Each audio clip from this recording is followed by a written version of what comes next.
I did this thing. I straightened my hair. Hello. I know it's been such a long time since I posted on my YouTube. You guys have been requesting me to come back via Instagram, so here I am.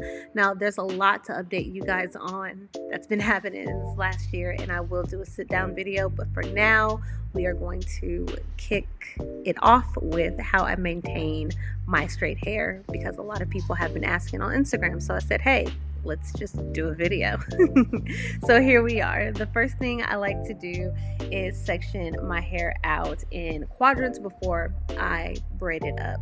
Now, pineappling really isn't the best thing for me because my hair is so long. Putting my hair back in one braid, my hair is too thick, and so I really like braiding my hair up in braids. And the thing I really do love about braids also is that it compacts my hair together, and so I'm not left with big bulky hair when I sleep.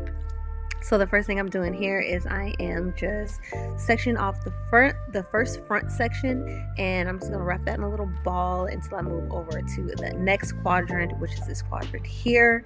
And I am just removing some shed hair out. Now, another thing I really love about keeping my hair stretched out is I'm able to take out shed hair a lot easier, and that hair isn't just sitting in my head like it would be if my hair was in its natural state, because we all know that can turn to tangles, and tangles turns into unnecessary breakage, and we don't want that. So as much as I can keep my hair straightened, I do. Normally I straighten my hair or stretch it out with my revere, but I was feeling freaky, so I decided to literally straighten my hair with a flat iron, even though it didn't stay straight. As you can see, this is like day 2 of my hair being quote unquote straight. So my hair is not going to stay straight for very much longer, but you know, it was worth the shot. So now what I'm doing is I am braiding up that first back quadrant of hair, and I'm doing it pretty tightly because I have a lot of hair, and so I really want my hair to compact together, because the tighter that I do it and the more my hair is compact together, the more wavy my hair will be when I decide, if I decide to take these out, because normally once I braid it up, it usually is going to be braided up for like a week before I decide to wear it out again. So as you can see, I'm just going down and braiding it, and it takes a kind of a long time. And as I'm doing it, if I see any little tangles, I like to just go ahead and get those out. You guys know that I also really love to finger detangle my hair. I haven't used combs or brushes in my hair for the last 11 years, I want to say. It might be longer, but at least 11 years I haven't used any combs or brushes, and it's really helped me maintain length and health of my hair, because when you have tangles in your hair, you can't effectively fill them if you're using a comb or a brush to just comb them or rip them out. So I really do like using my fingers to get out any little knots. And usually when I'm braiding my hair down, I really like to pay attention to my ends and make sure that there's no tangles, there's no knots. And if there is, I take that time and I remove them. It's a process. All right, so we're done with that one braid. It took a little while, but there we are. We're done with that one. And then we're going to move over to the left side of my hair. Your right, my left side of my hair. And we're going to go ahead and we are going to braid that up. Now, the sections aren't even, just because I naturally find where there's a part in my hair and I separate it like that. The right side, your left of my hair, there's not as much hair in that braid as it is this side. So you'll see that at the end that sides are not evenly distributed. They're not evenly distributed when it comes to as much hair as in one braid for another. So as you can see, this braid is a lot bigger. And I'm just going to do the same thing. I'm going to braid down and pay attention to the ends and see if there's any little tangles or knots that need to get taken out. And there wasn't, so I went ahead and braid that all the way down.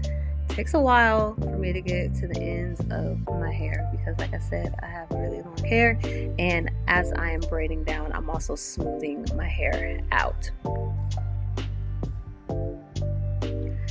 And once I get to the end of this, we're going to jump to the next section. Easy peasy. Like I said, I don't like to apply anything to my hair during this time. I usually wait until the end, and you guys will see exactly what I mean by that. So it's pretty self-explanatory. I'm just going to go ahead and let you guys watch me braiding up the last two sections of my hair.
All right, so we are nearing the end of these braids and I am pretty much done. So I'm going to go ahead and grab my Amazonian lily and henna oil from my hair care line, Herbal Shea. If you guys didn't know, I own a hair care line. I have for about a year, 2 years now. And I'm going to apply some in my hand, and then I'm going to apply some on the ends of my braid because it has henna and it has a whole lot of other things in there for strengthening. And that is what I'm going to put on the length of these braids and make sure I squeeze it in there because henna is for strengthening, and that's exactly what we want. And this is what my braids look like afterwards. And that is pretty much how I roll. And then I get up, take them out, and this is my weekly routine. I hope you guys enjoyed this video. Don't forget to give it a big thumbs up, comment, rate, and subscribe if you are already not joined into this big, beautiful tribe.